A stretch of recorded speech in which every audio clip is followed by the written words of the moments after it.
Hey everybody, this is going to be a quick demo on using a proxy workflow within Premiere Pro.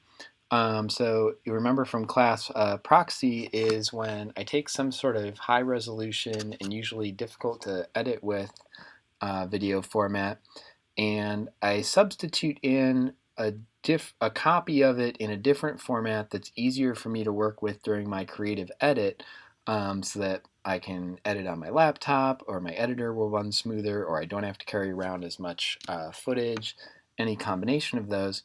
And so I do all my creative editing with this copy that's called a proxy. And then at the very end, when I'm ready to go into visual effects or color grading or whatever, and I want my full res, original quality stuff, I can easily reconnect to that automatically within the software.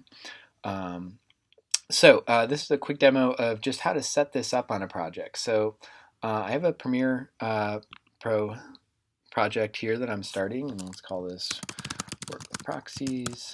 And I would, of course, note where I'm putting it. And here's the important thing.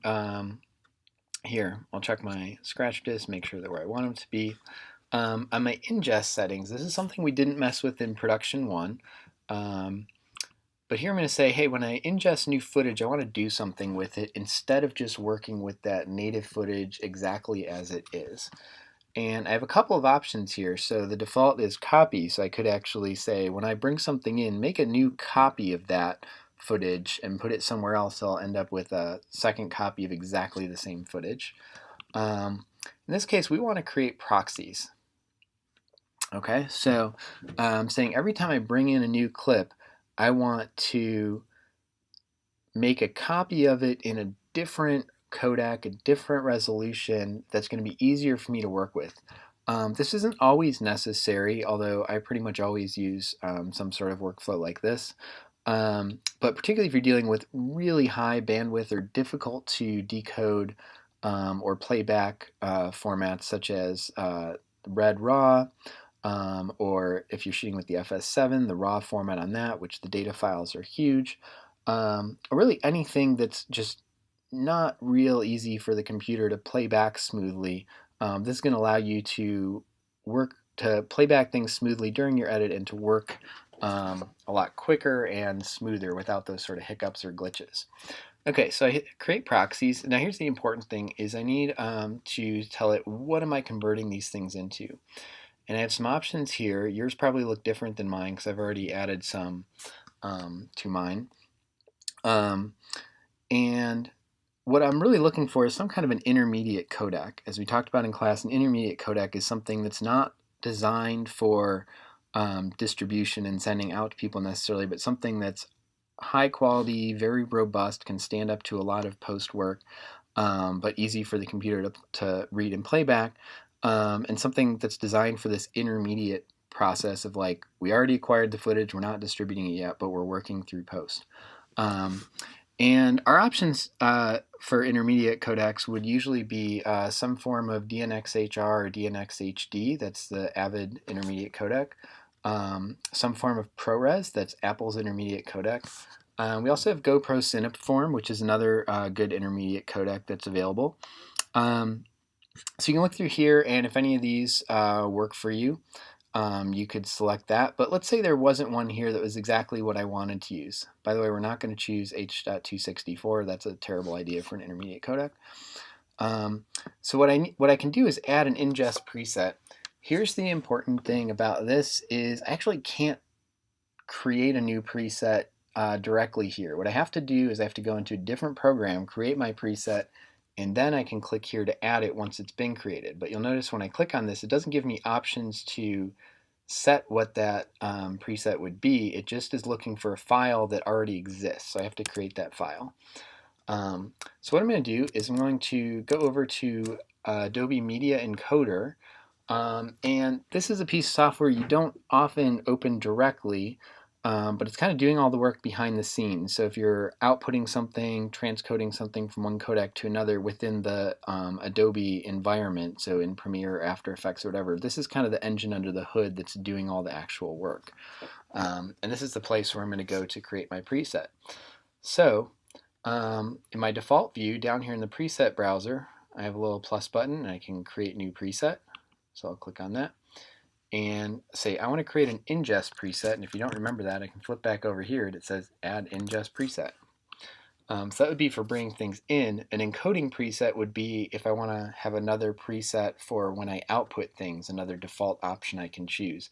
So if you are frequently outputting something in a particular form that's not one of the defaults, this can be a handy thing to do to create a preset so you don't have to go through and select all those options each time. In this case, I'll create the ingest preset, and when I click on that, now I get some options. So I'm going to call this Proxy for Premiere.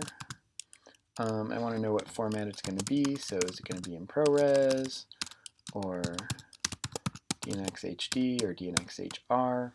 I happen to be a fan of the DNX format probably because I came up in Avid World. So I'm going to do this, and I'll say small because what I'm going to try to do is create the smallest files possible, because I'm not interested if this is like full broadcast quality. As we saw in class, even with very low bandwidth proxies, for editing purposes, it looks the same. You don't notice that you've got any degradation until you really blow things up onto a big screen or like 400 or 800%. So again, for my creative edit, what I'm really looking for is just small files that are easy for the computer to play back, because I know I'm going to be relinking this back to my full res files ultimately. So I'll do that.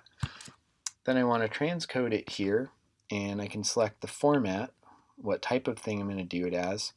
And I'm going to go into my DNXHR, DNXHD options. And you'll see when I select that, this opens up a whole bunch of possibilities here. All sorts of crazy things. And so it would be helpful if I knew what my original footage was. Was it in UHD or 2K or 4K? Just so I can keep the aspect ratio on things right. To be honest, I'm not super concerned if I don't get it exactly right and stuff gets squished a little bit or something for my creative edit. That's not the end of the world. We're not talking about major differences between things, but it'd be nice if I can get it right. So I'll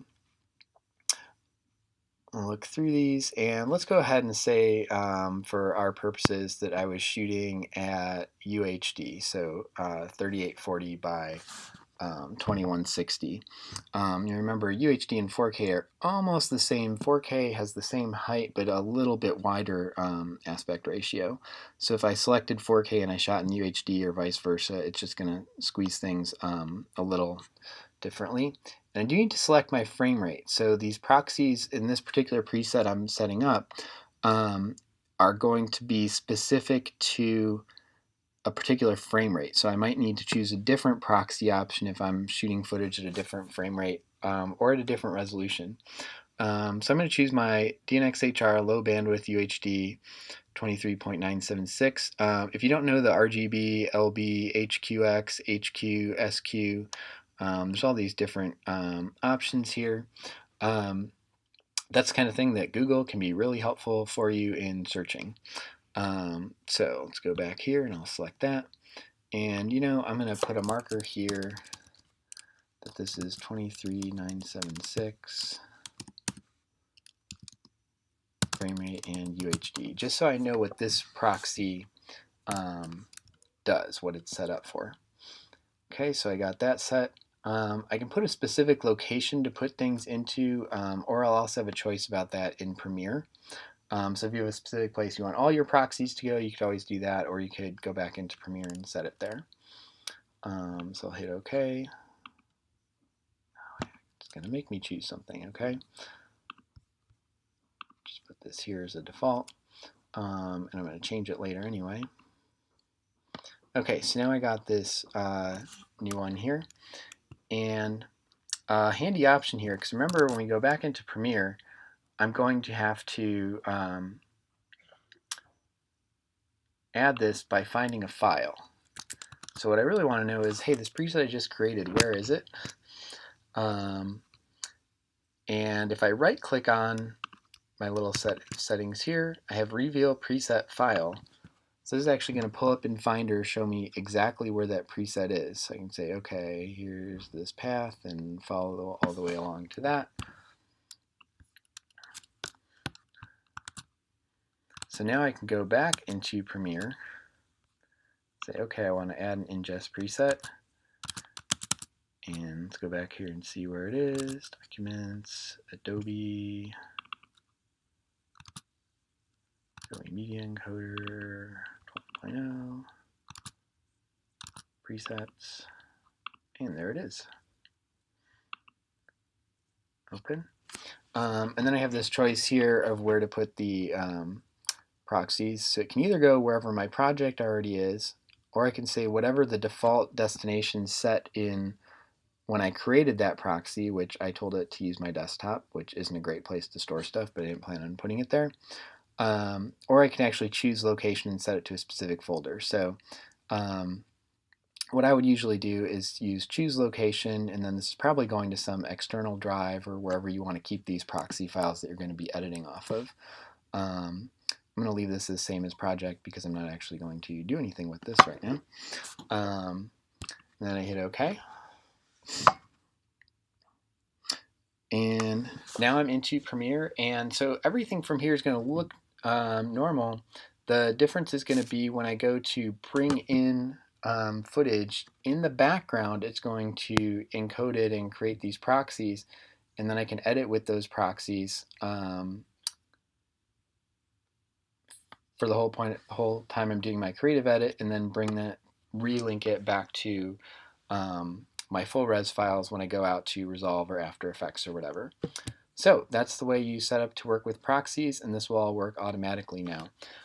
There's an alternative way. If you already have footage in your project here, you can right-click it and choose to create proxies, and you get some options there. My recommendation would be set up this workflow ahead of time, and that way you know everything that's coming in is having exactly what you wanted done to it in exactly the right way right from the start, instead of trying to do it midstream.